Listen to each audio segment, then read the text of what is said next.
મહાનિરીક્ષક Shri Virendrasinh Yadav sir, Gandhinagar વિભાગ, ગાંધીનગર તથા Aravalli Modasa police અધિક્ષક શ્રી મનોહરસિંહ જાડેજા સાહેબના માર્ગદર્શન અને અનુસંધાને મિલકત સંબંધી તેમજ ચોરી, મોબાઈલ ચોરી, ઘરફોડ, ધાડ જેવા ગુનાઓ અટકાવવા સારું અમને સૂચના આપવામાં આવેલ હતી. તે અનુસંધાને ગઈ તારીખ 2/2/2026ના રોજ મોડાસા મલપુર રોડ ખાતે અંજની સોસાયટી આવેલી છે.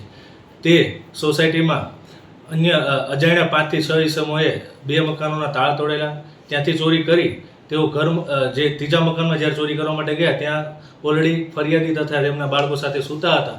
એ મકાનમાં પણ તેઓ ઘૂસીને ફરિયાદીને ડાબા હાથે લાકડી મારી તથા બીજા અન્ય આરોપીઓએ 2 ડિસમિસ બતાવી અને ત્યાંથી સોના દાગીનાની રોકડ રકમની ચોરી કરી ગયેલ હતા. તે અનુસંધાને અમને ઉપલા અધિકારી તરફથી સૂચના મળતા અમે અરવલ્લી જિલ્લામાં એલસીબી શાખાએ અલગ અલગ ટીમો બનાવી, ટેકનિકલ સર્વેલન્સ ટીમો બનાવી, અલગ અલગ જગ્યાએ 150થી વધુ સીસીટીવી કેમેરાઓનું કેપ્ચરિંગ કરી તેમજ એનો રૂટ મેપ તથા એનો પાથ ચેક કરી તેમજ અન્ય જે આંતરરાજ્ય તથા લોકલ જિલ્લાઓ તથા રાજ્યની ગેંગોને છે એને આપણે ઇતિહાસ કઢાવી અને પહોંચતા એમપી સુધી અમને હકીકત મળેલી.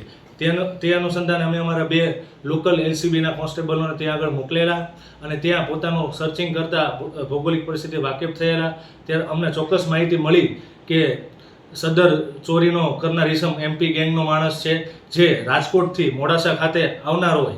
એ ચોક્કસ હકીકત બાતમી આધારે તેઓ મોડાસા ખાતે આવતા અલગ અલગ ટીમોને ડિવાઈડ કરી તેમનો ટાસ્ક ફોર્સ સોંપી મોડાસા ખાતે તેમને બજારમાંથી ઝડપી લેવામાં આવેલ હતો. તેમની અંગ ઝડપી કરતા તેની પાસેથી સોના અઢી તોલા સોનાની રેણ તથા ચાંદીની 15 તોલાની રેણ તથા અન્ય રોકડા રૂપિયા તથા મોબાઈલ મળી આવે અને એને કબૂલાત કરેલી કે આજથી 2 માસ પહેલાં મેં આ જગ્યાએ ચોરી કરેલ હતી, જેવી મારી પાસે ચોક્કસ માહિતી હતી. એની સાથે 5 થી 6 ઇસમો બીજા પણ હતા જે પણ હાલ પકડવાના બાકી હોય.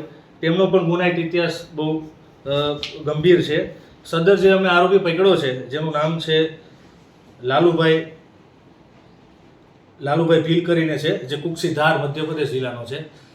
તેમના વિરુદ્ધમાં અગાઉ 13 ગુનાઓ નોંધાયેલા છે, જે બધા ગંભીર પ્રકારના ગુનાઓ છે. જે પૈકી 3 ગુનામાં હાલ એ વોન્ટેડ છે. એટલે ત્યાં પણ આપણે જે તે રાજ્યમાં આપણે જાણ કરીએ છીએ. અન્ય ઇસમો પકડવાનું બાકી છે, તેની હાલ તજવીજ ચાલુ છે અને ટોટલી મુદ્દામાલ આપણે રિકવર કરેલ છે અને ગુનો ડિટેક્ટ કરેલ છે.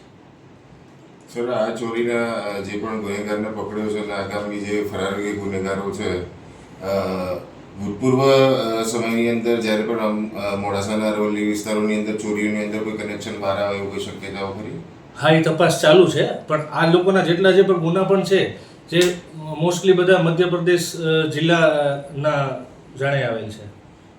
સર, આ લોકોની કોઈ એમાં કોઈ સામે આવી છે?